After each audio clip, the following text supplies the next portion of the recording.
Hello and welcome to Talk from Superheroes. Hey everybody, I'm Andrew Ivanme. And I'm Diana McCullum. And you're listening to Talk from Superheroes, where every week we discuss a piece of heroic television or film.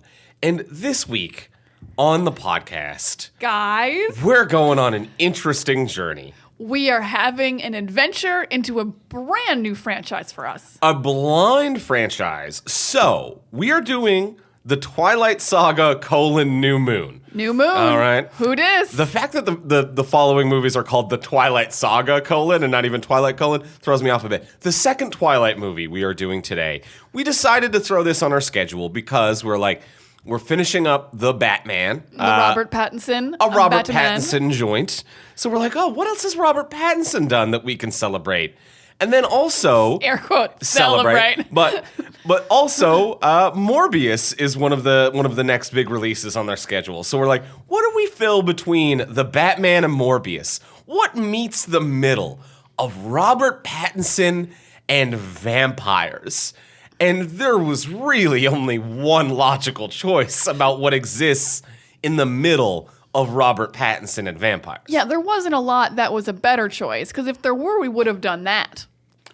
You know what? You make a great point about us scheduling our podcast. Guys, if you really want us to break down the process of choosing, we picked the best one. Diana's always pulling back the curtain and letting you know that we're doing our best.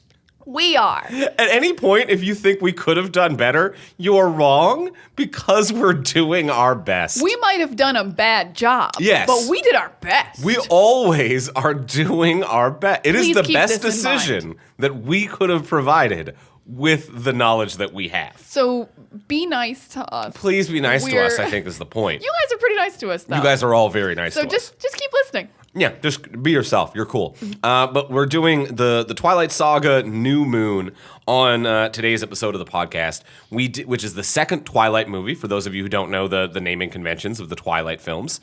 We did Twilight, titular Twilight. That's an easy one. That's an easy one. First one, Twilight. Just the word Twilight. Simple, clean, right across the plate. We did that over on our Patreon page for our hero level patrons. If you want to hear us talk about Twilight, that's up right now. That was released this weekend. It's on patreon.com/fromsuperheroes, patreon.com/fromsuperheroes. You get access to it if you become a hero level patron, as well as all of the back catalogs of exclusives. And we did one. Now we're doing two. I'm really glad we decided to do two, because you were right in that the first one is Edward and the second one is Jacob, and now I feel like I have the whole spectrum of Twilight. Because while we were watching the first one, yeah, you were like, why isn't there more Jacob? I'm like, It was a pretty small I was amount like, of I think Jacob. he's getting that second movie, though. He's going to yeah. get that second movie, and boy, did he. Boy, did he. And we will talk about Jacob today. Yes, we're going to talk about it all because we went into, like, the heads up on this episode, we went into this completely blind. Neither of us had seen a single Twilight or read a Twilight. We had zero information before 2 days ago. We knew I knew that it had vampires and werewolves and horniness. Those are the three components that I knew Twilight contained. We knew he sparkled.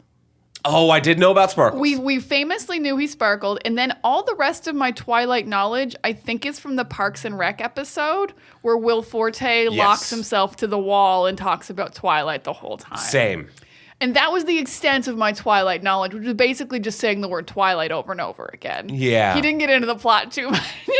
Yeah, I think he gets into it a little bit. I think by that episode, Tom Haverford is also into Twilight but it's a whole thing. It's a whole But I'm with you. So that is my other big source. We are Twilight virgins. We have not read the books. We've just watched these movies.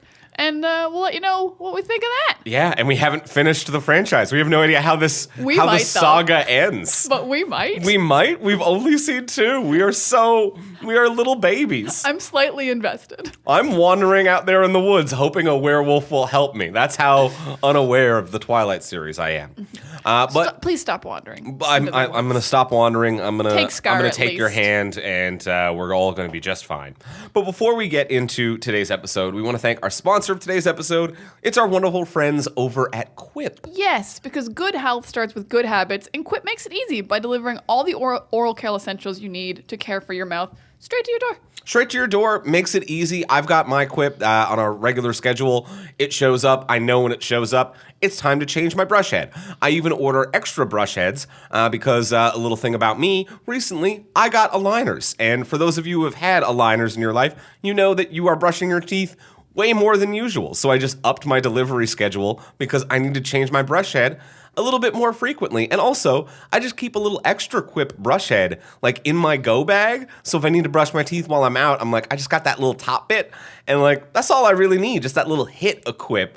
But then Just a Quip hit. Just a Quip hit. But then when I'm at home and I have my proper Quip on the base, it's fantastic because it gives 30-second pulses and vibrations to guide when I need to switch quadrants of my mouth. So it's like 30 seconds, vibration, little pause, and I'm like, ooh, switch. So I'm always getting a good 2-minute clean every time. Yeah, dentists say 2 minutes, and it's like, exactly, and you will have like a very even clean, which is nice, because I always wonder, I'm like, was that the right side for long enough? Am I neglecting left lower? But not with Quip. With Quip, I'm like 4, 4, 4, 4. Yes. Or 1 of 4, 1 of 4, 1 of 4. A quarter, a quarter, a quarter. A quarter is the word I wanted. It also comes with a multi-use travel cover that doubles as a mirror mount for less clutter, and it looks really cool, and we just took ours to the Dominican, and it was we were throw them in the bag. We were traveling, pop that off the mirror, slide it on over the thing. It's slick as hell. It looks nice. They're so good looking toothbrushes. You're Yes. like, your bathroom looks classy, and you're like, I can't wait to brush my teeth and hold my classy toothbrush. And the nice thing about the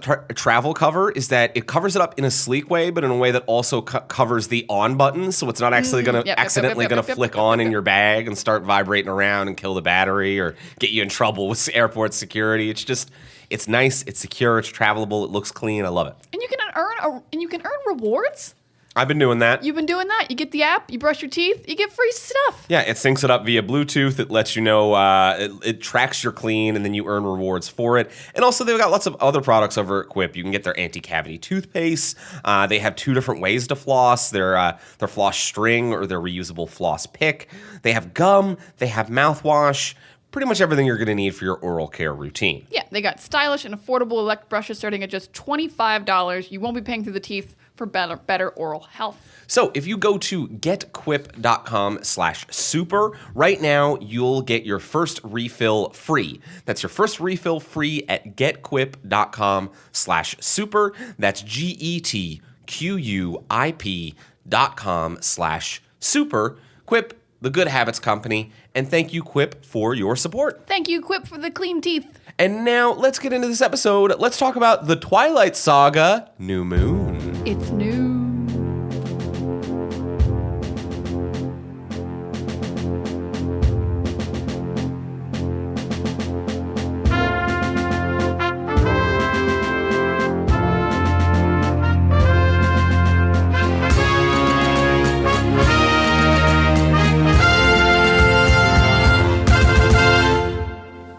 All right, we have seen the Twilight Saga, New Moon. Diana, did you like it? Ooh, this is tough. I'm going to say if I did like it, it was just barely. I think I didn't like it. It is a step down from the original. It's a weird one because like I really like Jacob, but Bella and Edward suck so hard in this. So I will say that is a big downer. And also, it's weird to say this, but they got a higher end director and more money in this, and it made the movie less interesting than the first one and badder. Because it's just kind of more plain. You're not like, what is happening? You're like, what is Bella doing most of the time, but in an annoying way. So yeah, I don't have any urge to rewatch this one, kind of like I did the first one with a little bit. I was like, I could rewatch this again. I don't really want to rewatch this one again. Jacob's a sweetie and I love him. But other than that, this movie doesn't have a lot going for it. So I'm excited to talk about it, but like a little sad about it at the same time. So I'm going to give it a barely like to a not like. Andrew, what about you? Did you like New Moon? I liked it, I think, a little more than you, but for the most part, I agree with you. It is better, and that makes it worse. Yeah, it's not as fun to talk about or watch. It is empirically better than what the first one was. It's empirically better. The first one was insane, and it made all of the wrong decisions, and it's filmed like a skateboard video, and what the fuck is most of it? The color is shit. The first movie is like mostly blue. It looks like dog shit. It's filmed like dog shit. And that insanity is part of the charm of one. Mm-hmm. And this one, everything is filmed and executed competently. This is a much better, if someone was like, if I write a script, it gets funded, and someone's like, Andrew, which director do you want? The director of Twilight 1 or the director of Twilight 2? I'm like, please, God, give me the director of Twilight 2. That person is normal and knows how films are made. And the director of Twilight 1 is a crazy person who has no idea what makes things good. But somehow that was a bit of the charm of one, and it is kind of lost here. Yeah, it's kind of impossible to replicate. So it kind of just does highlight that the story's not interesting when you have a good director trying to tell it. Yeah, I agree. This director's a good director. Like, it all works. All the direction is clear. The action's clear. The emotion. Camera choices are clear. Yeah, the color is more vibrant. Oh, man. The first 30 seconds, we were like, oh, so this is a good movie. Because, like, the colors pop, and it's in focus, and it's not blurry anymore. And like, the camera has decisions that make sense. There's a cool shot right in the opening where she touches a mirror, and the old person becomes her. Yeah. So right off the top, there's like, oh, you got cool things going on. And then that disappears for, like, an hour and a half. But, like, competently directed the whole time, but you kind of need a bad director to make it bad fun. With a good director, it's boring bad. Although I think this being the Edward movie, or the Jacob movie, sorry. One being the Edward movie, this being the Jacob movie. Edward is a batshit insane character, and everything is bananas. They're playing vampire baseball. I don't think a bad director would add to this, because I actually think that the Jacob story is the normal one and does suit the tone of this better.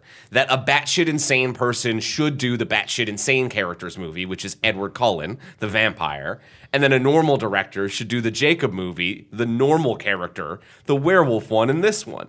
And I think it actually does kind of match. It is maybe the right choice. I don't think that you could recreate the weirdness of one. You can't recreate one. It's impossible. It's a small budget with a bad director that just made some magic. And not even that good magic. We didn't give it that glowing a review if you haven't heard our Patreon review of it. We just like thought it was interesting and fun to watch.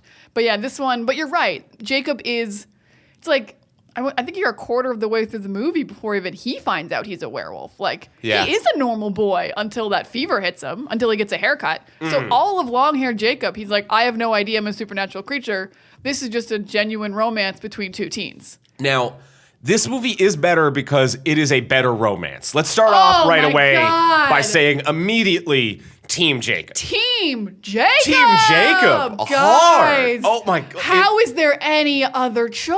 How is this even how is this ever a conversation? And also, yes, I know we are way behind on pop culture, and now we are 2 movies into a franchise that is finished. We have no idea how it ends, and we're way too invested, and we are Team Jacob, baby! So hardcore Team Jacob, you guys. I don't care if I'm late for the train. Maybe we're late enough that it's like cool. Is it back? Maybe, I don't know. Hopefully it's back, and we're cool now, because we know that Team Jacob is where it's at. But the fastness that I switched, because I will say we did the first movie, and then I was getting the Photoshop ready for New Moon before we actually had watched it. And in the movie poster for New Moon, there's like, Bella is like hugging Jacob in one of the posters. And I went, but you love Edward. I'm never going to believe you would like anyone other than Edward. Like, you're so all in on Edward. And she is.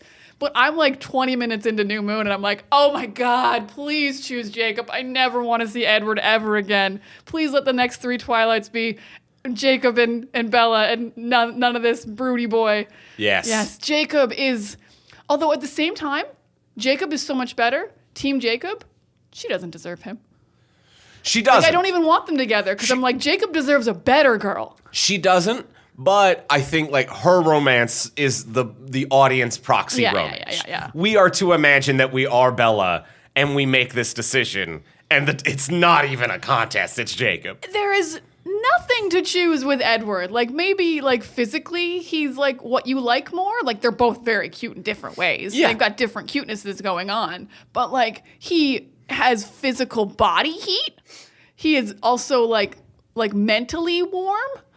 Yeah. Emotionally warm and physically warm. And physically warm. He is age appropriate. Oh my God, you're both 18. You're both 18. Yeah, or I think You're both Jacob's 18. meant to be like a year or two younger than her. Either way. We talked about the He short is not range. 100. There's only a range to date an 18-year-old, and 1 year plus or minus is it. Yeah, it That's is the not range. 100. No. You don't get to do hundreds of years older.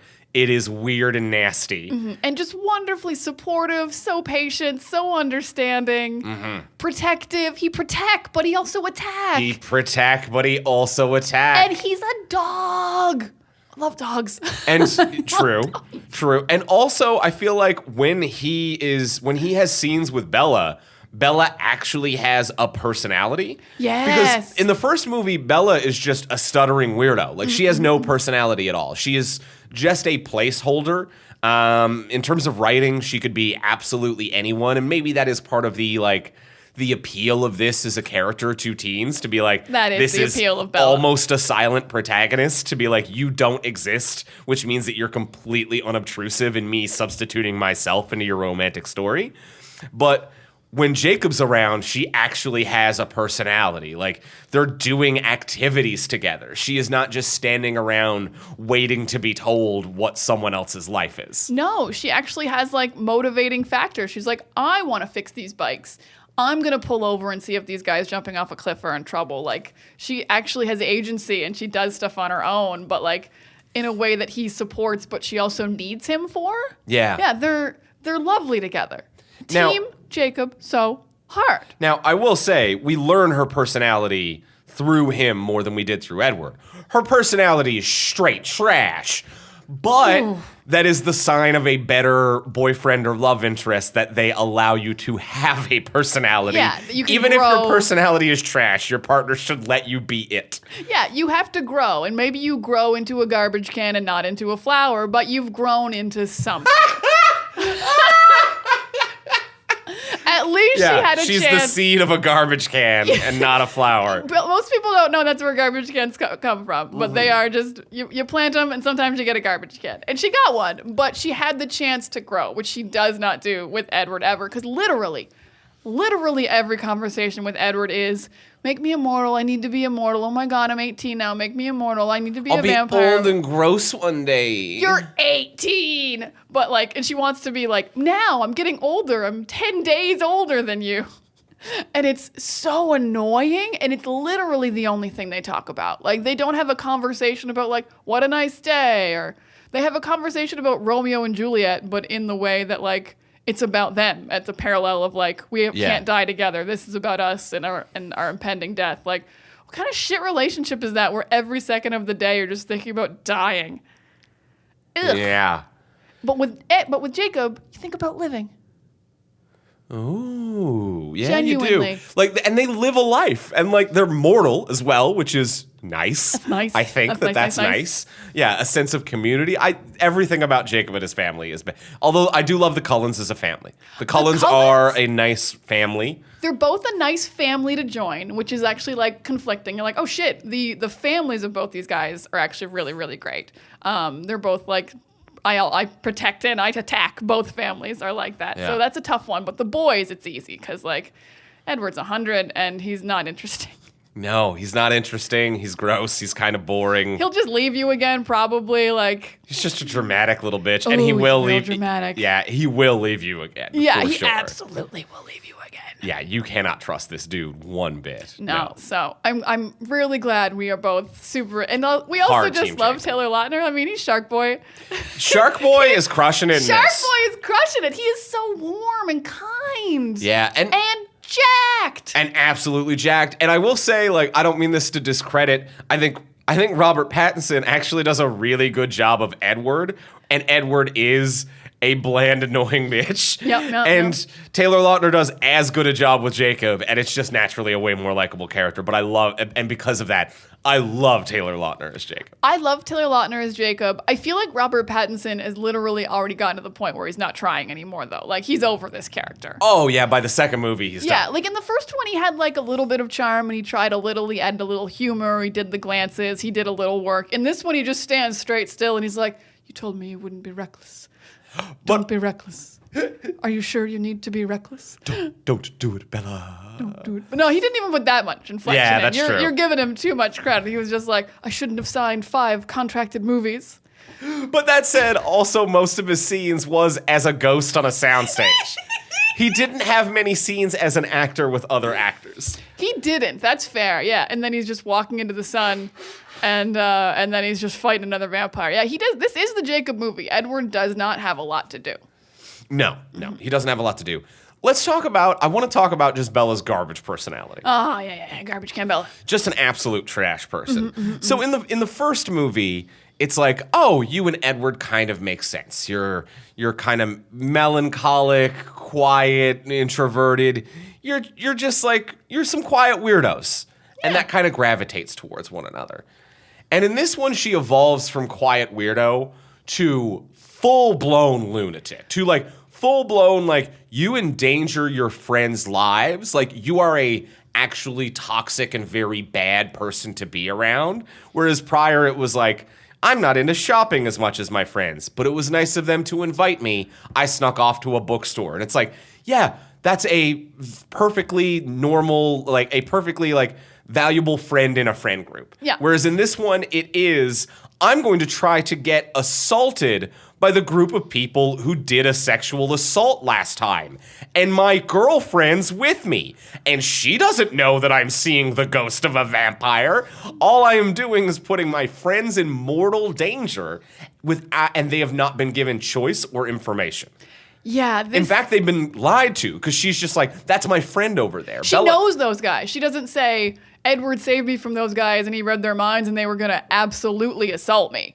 She's like, no, I'm just going to go over there, and just leaves Anna Kendrick for like an hour at that corner because she goes on a full-blown ride with this guy. And Anna Kendrick, again, like Bella's love interests, too good for her as a friend. Oh, yes. Waits on a street corner in the city alone for like an hour, hoping her friend comes back, worried sick, not knowing if she should call the police or if everything's okay. And honestly, statistically, she shouldn't have been coming back. She got on the back of a motorcycle of a guy who tried to assault her in the last movie. She's gone.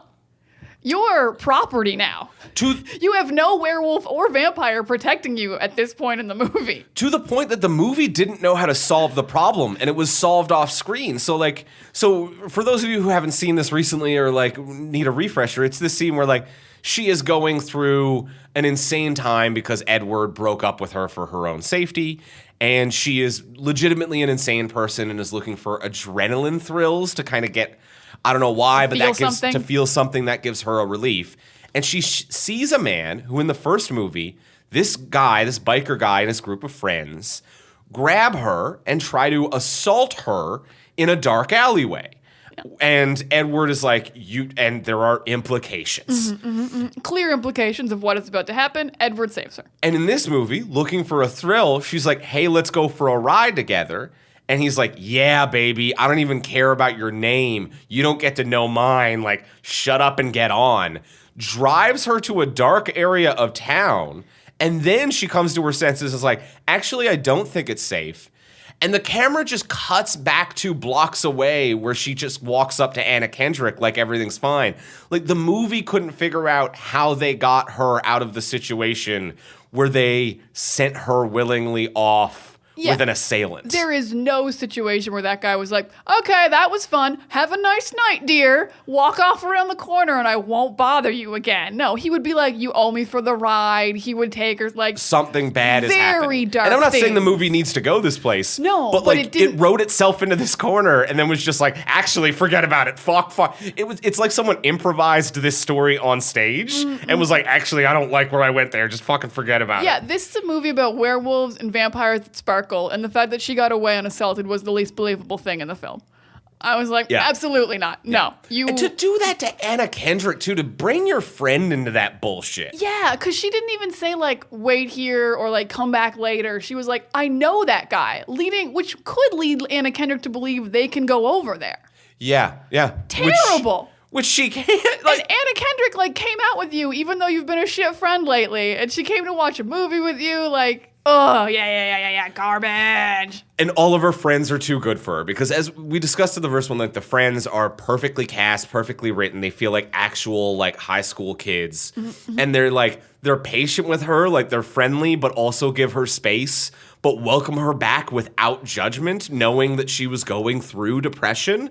Like there was no like, oh, like I can't believe like where have you been? Why are you? It's just like, oh. Like when she sits back down at their table, they're like, oh, wow, it's nice to have you back. Welcome back, Bella. They're sincerely happy to have the return of their friend. They are. And their friend is trash to them. They are. I think that's the only moment she's trash to them, though. Like she goes to the movie with Nick. The boy, the other cute boy. The other cute boy. She goes with them and the cute human boy who has nothing in his closet. No, and who has nothing in his closet? No secrets in his closet. Oh, okay. Yeah. Yes. So I get what you're saying. He's not a werewolf or vampire or part of it. Or, I mean, we haven't finished the franchise. Maybe he might have been dead for 30 years. He's part of a ghost family. I thought you meant he didn't own clothing and only wore one outfit. I'm like, I didn't catch that at all. What do you mean? He's Bart Simpson. All right, so that's not what you meant. But yes, but she's trying in that moment because she thinks they're all going to go and she's like reaching out again. She's working hard. She's even pretty nice to him when he pukes during Face Punch. The movie they go to see is called Face Punch, you guys. Face Punch. And they act like it's like an action thriller and not just like some weird zany like RoboCop like kick puncher spin-off. Yeah, and even if it is an action movies are not known for being that violent. They don't even make it a horror movie. No, not a horror movie. Like this guy threw up from an action movie about face punching. Yeah. Mm-hmm. And especially when like what drives me nuts about this scene. All right, I've got to unpack this scene. Unpack the face punch. Because it's like, you've got to get a punch-up writer or someone else in the fucking room. A face punch-up writer. And I don't care what it was, nice. I don't care what it was in the book. This is the perfect opportunity to do a meta joke where the movie they see is a gross-out horror movie about werewolves and vampires, and the werewolf and the woman who knows about vampires are not particularly upset by the gore. But instead, they're seeing like a 90s Schwarzenegger movie, which this doofus can't handle. And it makes no sense. And it was such an opportunity to make a meta joke about being in a world where there's also vampire and werewolf media. And I agree completely because what doesn't make sense is the movie does a very good meta parallel of the Romeo and Juliet story. Mm-hmm. In the opening, they're like, we're watching Romeo and Juliet. And then later in the movie, Edward will think Bella is dead and try to kill himself, much like Romeo and Juliet did. Get it? Parallels. But they go to a movie that has nothing to do with their relationship, with vampires, with werewolves, with supernatural beings. It's just about face punching, a thing that doesn't even really happen that much in this movie. They throw each other most of the time. This is a throwing movie. It's a lot of throwing, not a lot of face punching. Not a lot of. You can't bruise up the beautiful boys. The beautiful boys can't be bruised in their beautiful faces. Oh, you're right. No one is bruised That's ever. why you throw everyone. It's so you don't get like bloody and cut on your face. I see what you're saying there. Even Edward, he gets one cut on his face in his fight, and they show that it heals immediately. Like we can't cut our little precious beam. Not our precious beams. Not our precious sparkly sunlight boy. Although that is something that like, the Jocelyn Gettys of the world would love is like a nice little injured boy. So you can't act like that's not a thing. I also love a nice little injured boy. Yeah, a soft little boy who needs some help. We have that in common. That's a type. Well, let's take a quick break in the podcast to thank our other sponsor of today's episode. It is our good friends over at TeePublic. TeePublic.com, where you're going to get your next favorite t-shirt or tank top or phone cover or mug or stickers, so many Laptop incredible cases, cell phone cases. Whatever you need a design on, it's at TeePublic.com. Absolutely. I really like their tank tops. I mean, I know spring's only kind of just coming, but I like getting a head start on summer. Got to be ready for the summer. So I really like their tank tops. I've got a considerable amount of them. And also I find too, just like tank tops are just like, it's fun, it's sunny, you want like something like graphic and pop. And all of the designs on TeePublic are submitted by independent artists who are getting commissions for their work. So you get something cool and unique and that pops. Yeah, it's gonna pop. You can also choose like the color of the shirt or the tank top, which I really like. You can be like, ooh, I feel like I don't have any blue ones, I don't have any yellow ones, I don't have any red ones. So you can really get a nice range of fun spring, summer colors. Yeah, in designs you will not find anywhere else that you're gonna love, because someone who loves the fandom you love made a shirt that you're gonna be like, this person gets it. They get it. They get it. Designs such as? I have chosen Team Jacob. I'm all in. I am so instantly into fandoms, and I'm just all in on Jacob. I don't even care what happens in the next 3 movies. There's no way Edward's helping. I unironically would wear a Team Jacob shirt today. I absolutely. And it would look like I'm being ironic, like when you wear those like Nirvana ones that have Hanson on them. But but I would be fully genuinely like Team Jacob, and it says lifetime member, but I'm not done my life yet, but I will be from now on. Yeah, I might wait until I finish the franchise before I buy the Team Jacob, because like that boy could go wrong. But I'm hard Team Jacob right now. I will say the shirt that I am really liking right now is one called Toast Rider. It is a powdered Toast Man t-shirt mashup with Ghost Rider.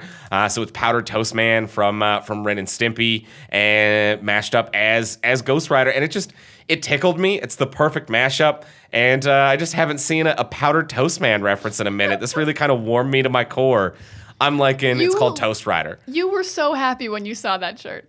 I was like, powdered toast, man. Yeah, get in my life again. It's been a minute, my friend. Him and Team Jacob, we're throwbacks. Yeah, absolute. So check those designs out over at our TeePublic store. When you shop at our TeePublic store, you support the independent artists who design the shirt, and you also directly support the show as well. So check out those designs and more over in our storefront, which is at teepublic.fromsuperheroes.com. That is TEE public.fromsuperheroes.com. And thank you, TeePublic, for your support. Thank you so much, TeePublic. I'll get into a positive to be a little kind to New Moon for a moment. Ooh, lay it on me. We mentioned that the director is a good director. Like, things make sense, things are well done. There's a few shots in here that, like, really were cool. The painting into live action of Michael Sheen. Oh yeah, I really like that. Incredible. Like, I think that was an actual painting that they like merged with footage, or they like blurred up the footage and put that filter on pictures that make it look like a painting, you know? Yeah. But whatever they did, because it cut from Bella and Edward looking at it, and you go into the painting and it goes into the scene, and I was like, that was smooth and cool in a way I believed. Yeah. It was for like 2009. I was like, that looks really good. I think, yeah, that and that mirror shot that you mentioned at the very beginning of the movie, cool. The mirror shot in the meadow where Bella kind of sees herself as an old woman. As much as narratively, I didn't buy that Bella, because she's been with a boy for 4 months or whatever, this short little romance, she's like, I'm getting too old. But visually, they told that way better than the writing did, with what she thinks is her grandmother is actually a mirror. Yeah, that and the painting, both absolutely gorgeous. Yeah, we do not like dream sequences in general, but that one actually did like speak to her state of mind and kind of showed what she was going through, what she was thinking of. In a way, I actually believe this like obsessed with my age thing when your boyfriend doesn't age and like you're at the same age right now. Like, I actually don't think that was. It's annoying, but I think I would think that as well. But I also wouldn't date a vampire who's 100. I would date Jacob. So her obsession with her age, I actually think rung true of like how you get obsessed with things and ideas, especially as teens, and they just kind of work on a loop in your head, and you can't get rid of them. So that rung true to me. But yeah, was there any other? I feel like there was a third cool shot, but I didn't write it down. If there was, it was very competently made. Like, they didn't have maybe the budget for a lot of like big breathtaking shots, but it looked good for the most part. It looked good. The werewolves looked quite good, especially considering they like change right in front of you. They don't just kind of the camera cuts away and they change. Changing right in front is difficult. And fully lit too, like fully not lit. Hiding it as well. Which I'm not saying it's the smart decision, like, but this is a light romantic movie, and at least is the light romantic one in contrast to what the first movie was.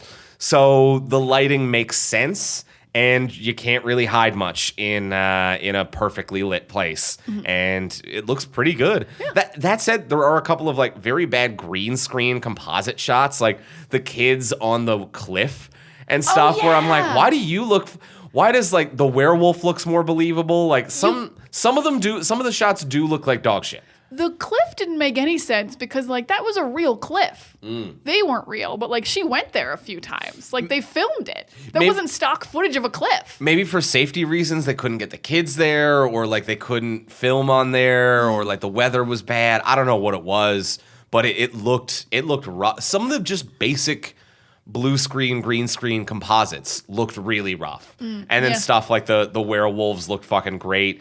Ghost Edward looked pretty good, as stupid as it was thematically. Ghost Edward looked pretty good. The scene when Bella is like unconscious underwater and she reaches out for Ghost Edward and he like turns to sand underwater and goes away. I'm like, that actually was really well executed. That looked really sharp. Yeah, it's super dumb that there is a hallucinogen Edward whenever she's in danger, but it did look good. Yeah, it was like, and like she like drive through him on the bike sometime and he would like disappear. Yeah, they did a really good job with this terrible idea they had because he's not real. That's what's insane. Like, she's actually genuinely lost her mind. Yes, because he is a psychic vampire, and the whole movie, I'm like, are they going to pay this off that he's been reaching out with his mind, like some Jedi, like, force reach type shit? He's a psychic. His sister can see the future. The other one can change moods. I'm sure with your Captain Power planets combined, Captain Planet powers combined, you can see someone if they're in danger. Like, if she's in danger, I'm going to send her a little message. Or the movie's just going to be like, they're soulmates and whatever, and because of that, they can do a thing. But no, she's just crazy. Yeah, because when she's he tries to kill himself because he thinks she's dead. But if he'd been sending the messages, he would know she's alive. Yeah. She's just been hallucinating while having adrenaline rushes. This is a thing I really want to unpack right now. She hard. She very much needs therapy. This is a troubled woman. Like, not in the fun fantasy sense of the, like, I'm a little lonely and I like a vampire boy. She has had multiple concussions. Ooh, yes. So just from a get a CT scan, you've had multiple concussions. You have, I think, severe brain damage from impacts. You need to see someone about that. You're seeing visions that don't exist. That is a huge problem and red flag. You are having night terrors. And the story is like, she's so heartbroken, she has night terrors. And that's not how night terrors work. Like, you can be so heartbroken you can't sleep, or you sleep all the time, or you cry yourself to sleep. But waking up screaming, you are a woman with PTSD. Like, you were bitten, you found out like a month ago vampires exist. A vampire bit you, you had venom sucked out of you, and then you watched a man being ripped asunder in front of you by your boyfriend's family. And he assaulted her and broke her leg. You are having night terrors not because you're missing your boyfriend, but because you have PTSD over witnessing a murder and being the victim of assault. You need a therapist and a CAT scan. Like, yeah, she is having a rough time. She is having a rough time, and like I'm a little concerned that no one really like helps her too much. Like her dad is a man who gives her space, and her friends give her space. And to be fair, none of them know about like vampires, but they do know she had a concussion. She went to the hospital. I assume they did a CT scan there, but lingering effects. But even her dad says it's just not normal, almost right off the top. And then no one is like, see a therapist, do something, like help her. Like, where is her mom? Her mom seemed so hovering and so overprotective to just allow this for months. I'm like... Yeah, and her mom was the very, like, let's talk it out loving type in the first movie. She would never allow this. She'd be like, we're going to figure out what's wrong. If the dad called the mom and was like, she's having night terrors, the mom would be like, I know that we're divorced and I'm in Jacksonville, Florida, or whatever. I'm coming over. I'm coming there. I'm not just going to leave my daughter there having night terrors for months. Something is sincerely wrong. Yeah. So it's not... And this movie does one thing, and like she just falls back into those states so easily. And I will say, like, depression is not an upward climb of recovery. Like, there are ups and downs, and that's very realistic. But it doesn't feel like the movie is trying to say depression rebounds are ups and downs. It's just bad writing. Yeah. Just like Bella will fall into a depression at the drop of a dime. One not returned phone call from Jacob, and she's back to night terrors and feeling a hole in her heart. So there's just like really poor writing around the entire thing. And it's like, and for a teen movie that could be like so helpful if she did go to therapy, if she did talk it out with people, if it was like, that was kind of like the thing of the movie was like, you should talk to someone. Don't just suffer for 6 months silently. Yeah. But the movie's like, you should suffer for 6 months silently, and then it'll come back.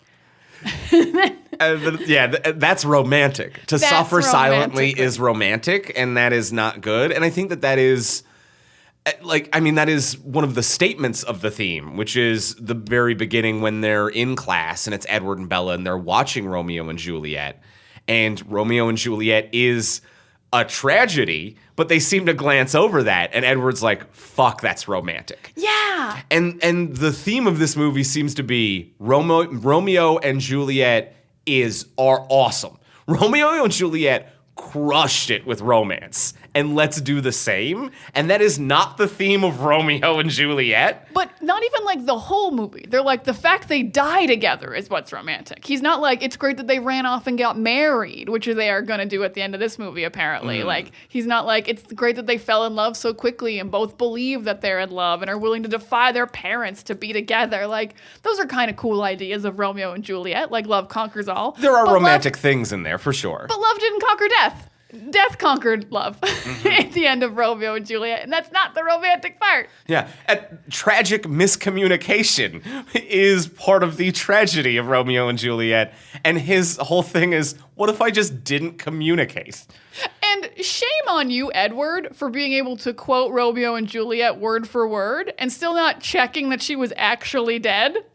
Yeah. Like, you know this plot, my dude. He didn't even say on the phone, Bella's dead. He said he's organizing a funeral. He's got a lot of friends. He's the sheriff. He's got things to do. Edward is an idiot. Edward is such a dramatic In 100 years, idiot. He's memorized Romeo and Juliet and never once understood the subtext. He has not really gone into the analysis portion. He's just been like, the prose is pretty, much like me. That's what he took. Sparkly doofus. He's so enamored with the idea that like at the first chance, he's like, this is it. I can Romeo and Juliet. She's dead for sure. I will do no fact checking. I will definitely. You know what? Kill myself. That's what I've learned from Romeo and Juliet is just kill yourself right away. And that's probably the right call. I'm not even gonna go to her funeral. Fuck that woman. Oh, yeah. The idea that you wouldn't go to the funeral. At least in Romeo and Juliet, they go to the funeral. He tries to go to the funeral. He goes to her deathbed. He's like, I missed the funeral, but she's still like, he at least confirmed a corpse. He confirmed or what he thought was a corpse. And Edward has phones. Edward has internet. Yeah. He doesn't because he crushed his phone. Other people have phones. Yeah, you can borrow a phone. His sister Alice, who can tell the future, has a phone. Can verify if dead. Edward, an idiot. Also, they didn't explain why his shirt was ripped, and that bothered me. There's definitely a deleted scene there why he just has a ripped shirt.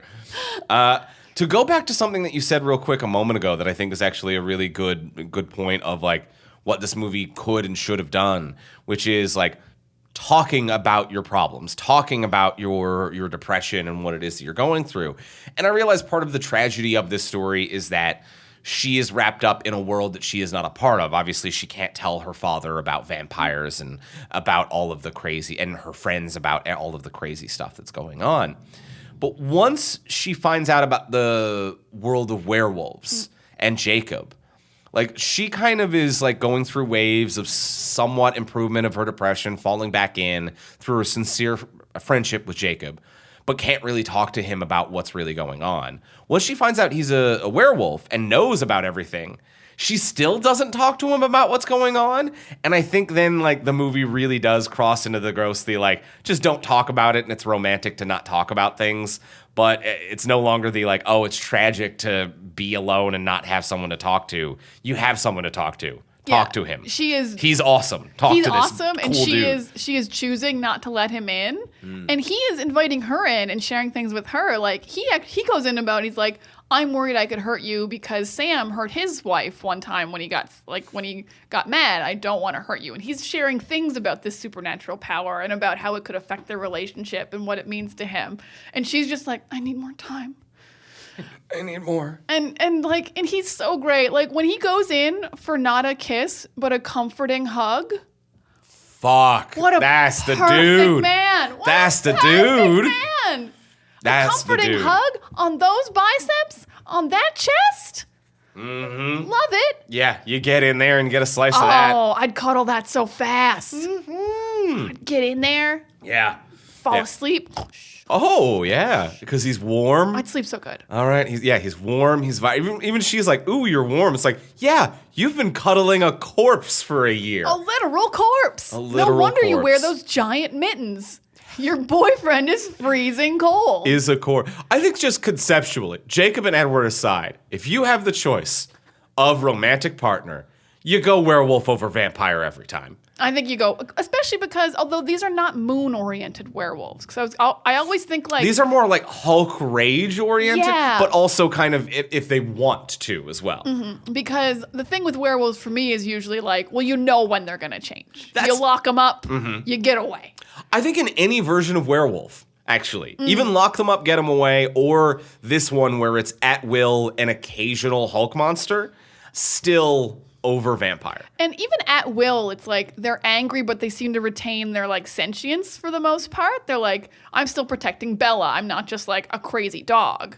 Yeah. I still know I hate vampires. I still know I'm protecting Bella. I still know what the treaty is and where the boundaries of my land are. Like they still are have a lot of mind consciousness as the werewolves. They're not a complete Hulk out monster. Yeah. So there is a lot going for them in that way. They can restrain themselves within the moment where maybe they are a little bloodthirsty, whereas the vampires are bloodthirsty 24/7.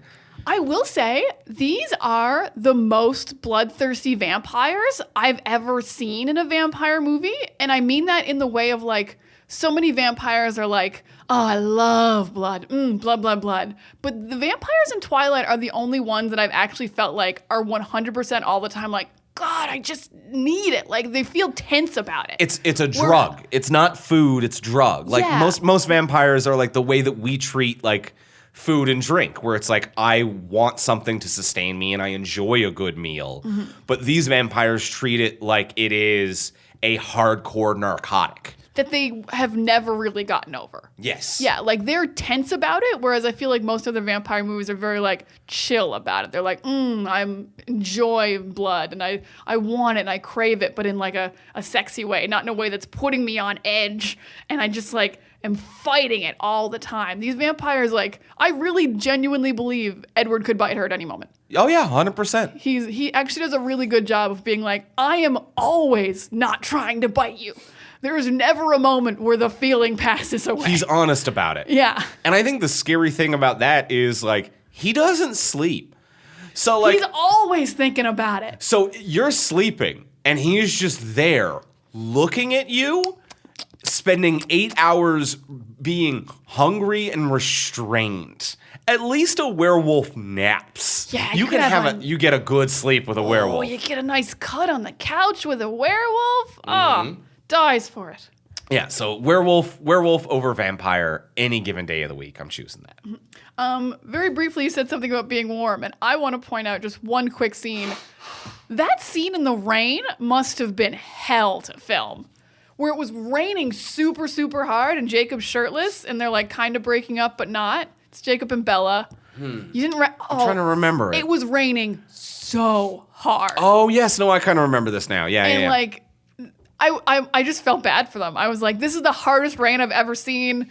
Poor Taylor Lautner has no shirt on. Maybe even poor Bella even because Kristen like Stewart. it's worse to have hair and clothes sometimes in the rain. Right, If it's right. a warm rain and you're naked, you're like, well, it's easy. But if you got like 3 layers of clothes on and they're all wet, maybe it's worse. And also like it's worse than it even looks because that's film rain. Like to have rain capture on camera, you need to downpour it 2 to 3 times as heavy as it's going to Yeah. capture. So like if it looks bad like that on camera, it was 3 times as worse on set. Yeah, So and it was- probably cold water from a giant water tank. Oof. So that scene, I've just shout out to you guys. That scene looked like it sucked. Yeah, never fun to film in the rain. No, it wouldn't be. I'm feeling good. Do you have anything else that you want to say about Twilight New Moon? My last thing I will say is, hey, Twilight New Moon, Victoria's still out there? Yeah. Furious about this. So for the first half of this movie, the conflict is this vampire Victoria wants to kill Bella because Edward killed her boyfriend in the first movie. Yeah. And so, like, she's trying to kill Bella. The werewolves are trying to keep her away. We see her. She almost gets at Bella a few times. And then halfway through this movie, it switches to Edward's going to kill himself because he thinks Bella's dead. And we never stop Victoria. We never confront Victoria. Victoria, for 2 movies in a row, is just gone. It's just around. This is the worst, like, villain writing I've ever seen. Well, we find out halfway through the movie that like the werewolves have been in the background off camera passively keeping her at bay. She is such Protecting Bella. Love the werewolves. God. She is such a non-threat though as a villain to the point where I don't even know why we have it. That like I get that like maybe you want some kind of an action component to this. But it is just a romance story. Like, it's a romance story about a girl trying to choose between a vampire or a werewolf family. The whole, there's one loose female vampire who might want to kill you, probably, maybe not, but you've got 4 dozen armored protectors. It's such a non-threat nothing that it's just kind of bland and distracting, and I don't know why it's there at all. Yeah, you definitely didn't need the 2 vampires because they also kill the other vampire who shows up in the field. So I think just one of them would have provided enough action and we could have cut like 20 minutes out of this movie. Well, that's what I mean. Like, the vampires are such a non-threat individually. Like, even They need to be a pack. They need to be a pack because even in the first movie, it's like, this dude is coming to kill you. And like, alone with Bella, it's like, oh no. And the second the Cullen family show up, the Cullen family are like, there's fucking 12 of us. And they rip them asunder. And the fight lasts a solid 5 seconds once there's more than one vampire. Yep. And then in this one, it's like one vampire gets cornered by like a dozen werewolves, and it's a 30-second fight because like the vampire's like, fuck, and then it's over. You got me. You got me. They had to shoot it in slow motion to make it last long enough it was visible. So Why can't we catch this lady? Yeah, these threats are just nothing threats, and I don't know if it needs to have it at all. I can't wait to find out what happens to Victoria in the third one. Victoria needs to come back with a whole fuck army to do anything. No, I want her in every single movie to be a threat for like 5 minutes, never get captured, never get resolved. I'm actually looking forward to it. Genuinely. Can't wait. Okay, all right. Interesting. Very interesting. All right, well, let's go in for the close. Let's ask the final question of what would you change? So now that we've discussed everything that we've discussed, what would you change about this movie if you could change anything? Before we do ask that final question, we want to thank our third and final sponsor of today's episode, our good friends over at Masterclass. Oh my God, take a masterclass, you guys. It's so fun. You can learn from the world's best minds anytime, anywhere, at your own pace. And the classes are so fun. You're going to learn so much. I love the way that they're filmed and that you watch them. They're little tiny snippets, so like you can take in like a bit of a lesson in about 10 minutes, or you can watch a bunch in a row. So whatever amount of time you have, you can kind of watch the lessons at your own pace. And on any given device and synchronize it between it. So you can phone, tablet, laptop, home computer, and you can take notes within the app, which is really nice as well. The Notes app is so well integrated into the lessons. Anything right now that exists, if they're like, have 9 tabs open, I'm like, well, then you didn't finish your job. And Masterclass finished their job because you can do everything that you need to do with 1 tab open. And I think that that's absolutely beautiful. Yeah, and they have over 100 classes from a range of world-class instructors. I took fantasy and sci-fi writing with N.K. Jemisin. It was so cool. Her ideas on world building and how you build your world and like just writing and publishing. So insightful. I learned so much. Yeah, I'm currently watching Samuel L. Jackson teach acting. Oh my God. Which is absolutely incredible. And obviously, acting is his forte and what he's qualified to teach. But he's such a good instructor and human being. I'm like, I want Samuel L. Jackson teaching me other things he's not even good at. Samuel L. Jackson teaches plumbing. Like, whatever class that he might want to put on there, I'm 100% in. I'll learn anything Samuel L. Jackson wants to teach. There's also cooking with Gordon Ramsay, comedy with Judd Apatow, just like so many fun things to learn and take in. Yeah, just absolute legends and fantastic stuff on there. We couldn't recommend it more highly. So we highly recommend that you check it out. Get unlimited access to every masterclass. And as a Talk from Superheroes listener, you get 15% off an annual membership. Go to masterclass.com/TFS. That's masterclass.com/TFS for 15% off Masterclass. And Masterclass, thank you for your support and your wonderful classes. Thank you so much. And as well, we'll get into what we would change in just a moment.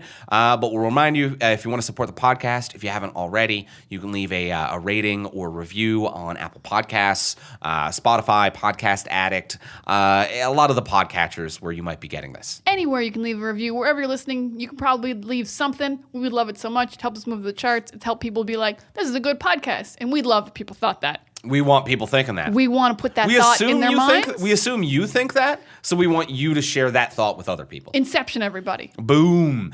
And that is how you support the podcast for free. If you want to support the podcast monetarily, you can check us out over on Patreon, which is a monthly subscription service that gets you unique bonuses depending on how much you want to subscribe. You choose your own subscription level. You can do $1, $2, $3, $10, $20. You know what numbers are.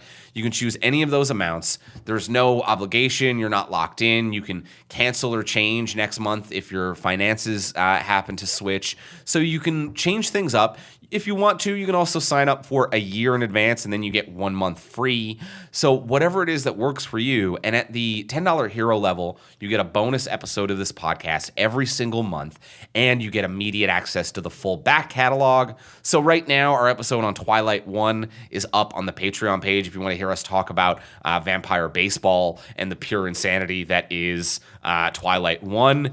That is up right now at patreon.com/fromsuperheroes. That's patreon.com/fromsuperheroes. And thank you to our patrons. And if it's not in the budget, do not worry about it. Just but leave us that review. Yeah, leave us that review. That's free. And then financially, take care of yourself first. And if there's a few ducats left over, come get some extra content from us. I'm not sure what the ducat conversions are these days, but we'll take some ducats. I don't know what the ducat to reward level is going to be, but see what figure ducats. It out. You check out your doubloons, whatever it is that you got going on. Patreon.com/fromsuperheroes.